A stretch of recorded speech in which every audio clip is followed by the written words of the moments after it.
শ্রমজীবী যারা আছেন মনক্ষুণ্ণ হবেন না, মন ছোট করবেন না। You are the super hero remittance fighter of our country. আল্লাহ তাআলা ইরশাদ করছেন, ইয়া আইয়ুহাল ইনসানু ইন্নাকা কাদিহুন ইলা রাব্বিকা কাদহান ফামুলাকি। অর্থাৎ হে মানুষ, তুমি তোমার রবের কাছে পৌঁছা পর্যন্ত কঠোর পরিশ্রম করতে হবে, অতঃপর তুমি তার সাক্ষাৎ লাভ করবে। এই পৃথিবীতে কেউ কাউকে জায়গা করে দেয় না, এখানে জায়গা করে নিতে হয়। আপনি যদি পরিশ্রম করেন, পরিশ্রমে যে ঘাম ঝরে শরীর থেকে, পরিশ্রমের ঘামে জন্ম নেয় সফলতার বীজ। আপনি যখন হাড় ভাঙ্গা পরিশ্রম করবেন, এই পরিশ্রমে যে লোনা পানি বেরোবে, যে ঘাম বেরোবে, এই ঘামেই জন্ম নেয় সফলতার বীজ। এবং সফলতার কোনো শর্টকাট হয় না প্রিয় ভাইরা। অনেকে অল্পতে সফল হতে চায়, সফলতার জন্য আপনাকে লং কাটে যেতে হবে।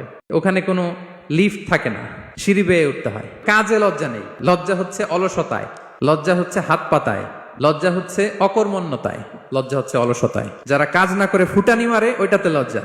প্রিয় মাতৃভূমি বাংলাদেশের গভর্নমেন্টকে অনুরোধ করবো, আমাদের শ্রমজীবী ভাইদের যাতে সুবিধা হয় এই ব্যবস্থা আপনাদের করতে হবে। আমাদের শ্রমজীবী ভাইদের যেন কোনো কষ্ট না হয়, কারণ তাদের পাঠানো রেমিটেন্সে সচল থাকে আমার দেশের অর্থনীতির চাকা।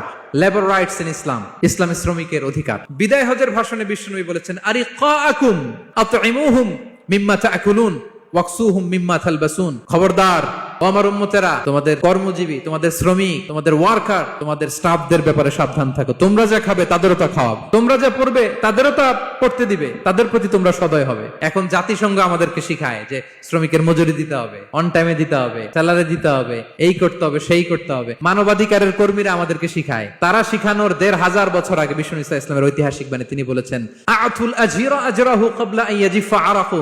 শ্রমিকের ঘাম শুকাবার আগে তার মজুরি পেমেন্ট করে দাও।